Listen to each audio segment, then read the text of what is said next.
Senator Mitchell.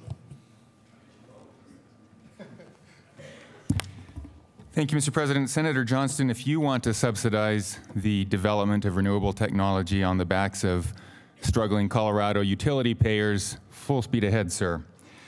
I think one of the great tragedies of Senator Heath's life is that the closest he'll get to living under European government is living in Boulder. Denmark, Germany, Europe, sacre bleu. Senator Heath and Senator Bacon, if the European model is the answer, then run for Congress, because that's the only place you can move our society in that direction. I hope you have no success in that effort, and I hope in the meantime you leave Colorado's tradition of Western individualism and freedom and market-oriented economy with as little damage as possible in your years of stewardship. Moving on to the bill. Members, when you get tired, you say some things in an unguarded way. I have some experience with that. Well, the majority has some experience being unguarded about this bill because we hear from Senator Romer and others that it's about reducing our carbon footprint. No, we hear from Senator Heath and Senator Bacon that it's about energy independence. And then we hear from Senator Schwartz that it's not about carbon and it's not about energy independence, it's about jobs. Senator Schwartz's is the easiest one to dispense with quickly. Senator Penry already did that when he said, if 30% will create so many jobs, why not 40%? Why not 50%? The logic is self-refuting.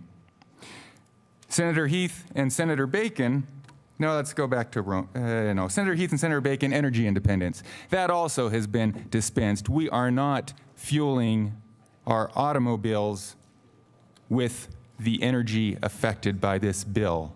If you're really trying to create independence from foreign petroleum, then you have to go after cars, not electricity. I guess the best argument I've heard against that wisdom is that it's all one sort of interchangeable pool of energy, and even if that were true, let's exercise a little realism and humility. We're talking about the electricity of one state of 50 in the United States. We are not going to change the balance of trade in global energy with what we do here in Colorado, but a struggling family's utility bill is big bucks to them.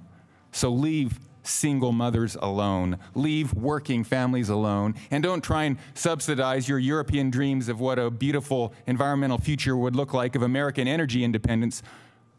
Don't put that burden on the backs of Colorado energy consumers. Senator Romer, reduce our carbon footprint. I think that's the admission of the motivation that started this bill, started this talk. It's about global warming. It's about protecting our climate and our economy. But members, I'm sorry if some of you rely on the New York Times and ABC, NBC, and CBS for your news, but there's a lot that you've been missing recently. The Climate Research Unit emails are only the first ice cube in that growing glacier. The manipulation of data, the loss of data, the questionable selection of metering sites from around the world, not just the CRU in East Anglia, but NASA figures, National Oceanic Administration figures are all coming under credible fire. The IPCC report by the UN discredited. Its leader, the chairman, president, whoever, the head guy at the IPCC, tied to conflict of interest, tied to unscientific claims in his documents, backpedaling, humiliated, disgraced, protected only because there is no accountability at the United Nations. In fact, whether one argues that this bill is about jobs or energy independence or carbon footprint, it lies exposed and unsupported today. The only thing that we can be clear on is this bill is about controlling consumer behavior, appeasing extreme environmentalists and labor bosses. That is what the language does. That is what this policy will accomplish. Finally, members, a couple big picture comments. I'm actually a little surprised, and I'm going to differ with my friend Senator Renfro, who perhaps as a statesman agreed with Senator Heath and Senator Johnston that that we're here to lead with a vision. Members, government is here to secure the peace.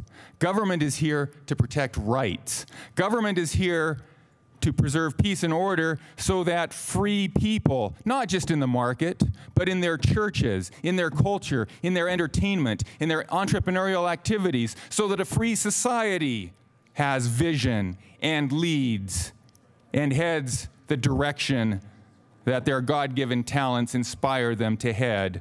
No, I don't want a European society where government decides what life will look like tomorrow. I want a free American traditional society where my choices and your choices as consumers, as parents, as families, as free citizens determine what society will look like tomorrow.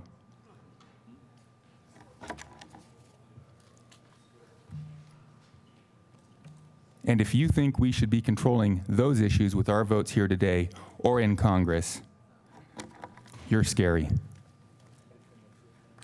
Senator Schwartz.